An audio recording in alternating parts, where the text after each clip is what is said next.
नमस्कार, मैं विनोद कुमार शुक्ला। अड्डा पर आपका स्वागत है। कर्नाटका के गवर्नमेंट थावरचंद गहलोत ने कर्नाटक सरकार ने मुसलमानों को 4% रिजर्वेशन देने की बात का एक कानून पास किया है, उसको राष्ट्रपति के संस्तुति के लिए भेज दिया है। अब ये जो 4% रिजर्वेशन की बात है गवर्नमेंट कॉन्ट्रैक्ट्स में, ये मसला है। अब इसमें निश्चित तौर पर इसको लेकर के बहुत सारा वो है। इसमें जो थावरचंद गहलोत का अपना कहना है कि ये जो sending the bill to president using his discretionary power, मतलब उन्होंने अपनी जो उनके पास डिस्क्रिशनरी पावर है उसके उस पर बिल को भेज दिया है। हालांकि जो भारतीय जनता पार्टी और जो जनता दल सेक्युलर है वहाँ पर एच.डी. कुमारस्वामी वाली, वो इसको अनकॉन्स्टिट्यूशनल बता रही है और इस मामले को लेकर के अदालत भी जाने के लिए कोशिश, मतलब अदालत भी जाएंगे, इस तरह का मसला है। बहुत सारे कांग्रेस के स्टेट्स जो है वो इस तरह का जो नियम कानून है, जो मुसलमानों को रिजर्वेशन देने की बात है, उसको हम असंवैधानिक होने की बात कर रहे हैं। अब ये तो एक मसला हो गया, इस पे लंबे समय से डिबेट चल रहा है। चाहे नौकरियों में रिजर्वेशन देने की बात हो, चाहे कॉन्ट्रैक्ट देने की बात हो, इसको विधानसभा से पास कर दिया गया है। अब इसको भेजा जाएगा और अभी जिस तरह का वर्डिक्ट आया है उसमें जो राष्ट्रपति हैं वो इसको 3 महीने से ज़्यादा नहीं रोक सकते, इस तरह के मामले। हालांकि केंद्र सरकार जो है वो अभी उस पर रिव्यू पिटीशन पर जा सकती है, इसलिए कि ये जो है सुप्रीम कोर्ट किस तरह से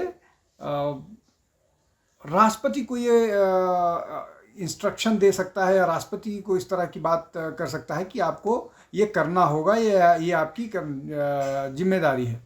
लेकिन आज हम इस पर नहीं बात करेंगे कि ये सुप्रीम कोर्ट ने क्या वर्डिक्ट दिया है राष्ट्रपति के लिए, या जो ये मसला है 4%, इस पे बहुत डिटेल चर्चा हो गई है। ये संवैधानिक है, ये कोर्ट इसको टर्न डाउन कर देगी, उस पर नहीं जाते हैं। ये जो इसी से जुड़ा हुआ मसला ये है, अभी जो कास्ट सेंसस जिसको पब्लिक किया है कर्नाटक सरकार में, उस कास्ट सेंसस में जो मुसलमानों को रिजर्वेशन है वो 4% से बढ़ा करके 8% किए जाने की बात कही है। और उसके पीछे एक आर्ग्यूमेंट ये दिया है कि मुसलमानों की जनसंख्या जो 12% के आसपास कर्नाटक में थी, वो बढ़ करके 18% के आसपास हो गई है। अब ये जो 12% से बढ़ के 18% हो गई है, ये इसको लेकर के हालांकि विवाद है कि ये 12 से 18 हो गई है या नहीं हो गई है, लेकिन सरकार की अपनी एक रिपोर्ट है कि ये 12 से बढ़ के 18% हो गई है। अब इसमें 2 फैक्टर हैं। पहला, ये जो 12 से बढ़ के 18% जनसंख्या हुई है, इसका मतलब ये है कि जो ये दक्षिण भारत के राज्यों के बारे में ये कहा जाता था कि वहाँ पर जो जनसंख्या का ग्रोथ नॉर्थ के प्रदेशों जैसा नहीं है, वो गलत साबित हुई है, वो गलत है।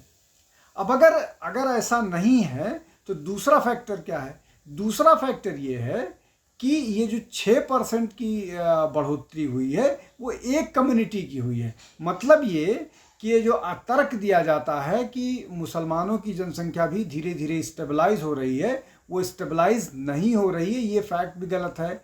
चूँकि ये जो 6% की बढ़ोतरी है, ये मुसलमानों की जनसंख्या में 6% की बढ़ोतरी हो रही है। तो ये 2 बड़े इम्पॉर्टेंट फैक्टर हैं। एक ये कि नॉर्थ के कंपैरिजन में जो साउथ में पॉपुलेशन स्टेबलाइज हुई है, उन्होंने जो जनसंख्या नियंत्रण के जितने भी तरीके हैं या जनसंख्या नियंत्रण का जो कानून है उसको पूरी तरह से फॉलो किया है।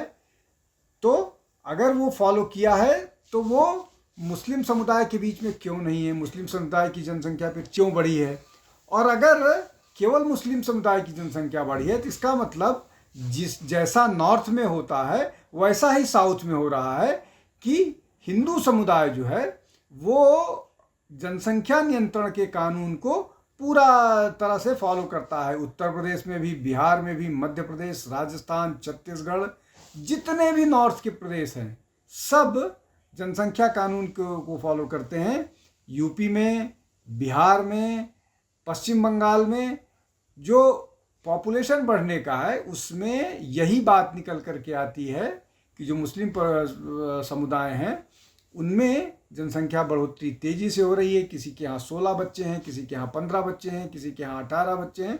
इस तरह की रिपोर्ट अक्सर आती है। अभी पिछले महीने हापुड़ में एक महिला ने 17वें बच्चे का 17 चाइल्ड का बर्थ हुआ और वो एम्बुलेंस से जाते समय एम्बुलेंस में ही वो बच्चा पैदा हुआ। इस तरह की चीज़ें हैं। तो ये जो मसला है इसको समझने की ज़रूरत है और एड्रेस करने की ज़रूरत है, इसलिए कि तमिलनाडु के जो मुख्यमंत्री हैं वो लगातार इस बात का दावा कर रहे हैं, इस बात को लोगों को बताने की कोशिश कर रहे हैं, समझाने की कोशिश कर रहे हैं कि जो साउथ इंडियन स्टेट्स हैं, चूँकि वो इस मामले में अब तक अलग थलग पड़े हुए हैं। अलग थलग पड़े होने का और कारण है इसलिए कि इस मामले में उनको पश्चिम बंगाल का समर्थन नहीं मिलेगा। पश्चिम बंगाल का समर्थन इसलिए नहीं मिलेगा कि पश्चिम बंगाल में मुसलमानों की जनसंख्या बढ़ी है। उत्तर प्रदेश तो पहले से ही वो कर रहा है, वो नाम बार बार उत्तर प्रदेश का लिया जाता है, लेकिन इस मामले में स्टालिन को समर्थन पश्चिम बंगाल का नहीं मिलेगा, ना झारखंड का मिलेगा, ना बिहार का मिलेगा, ना मध्य प्रदेश, राजस्थान, उत्तर प्रदेश की तो बात ही नहीं है।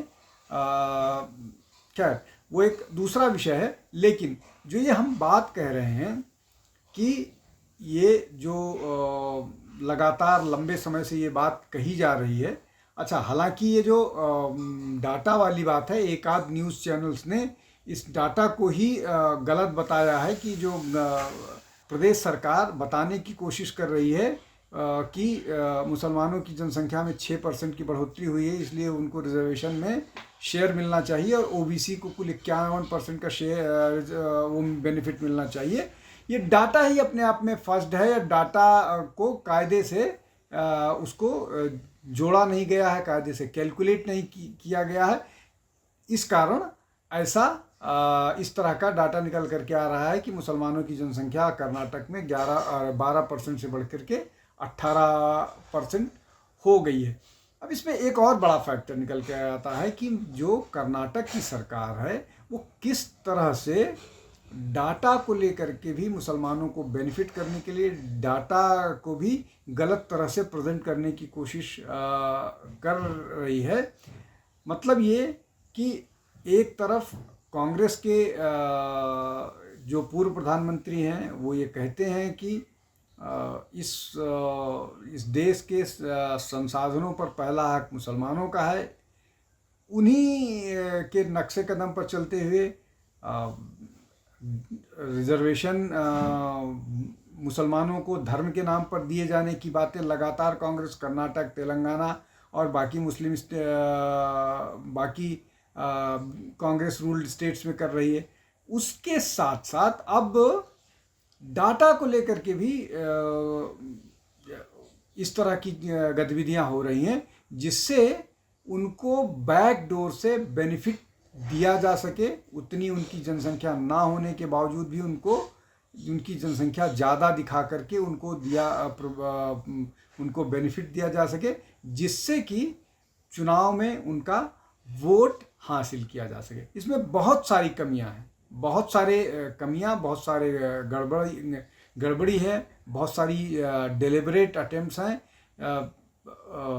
इस तरह के, जिसमें मुस्लिम कम्युनिटी को अपीज करने के लिए डाटा फजिंग का मामला है, या डाटा छिपाने का मामला है, या डाटा को गलत रिप्रेजेंट करने का मामला है। और जो ये आर्ग्यूमेंट्स थे कि साउथ के लोग मतलब दोनों चीज़ें कॉन्ट्राडिक्टरी हो रही हैं।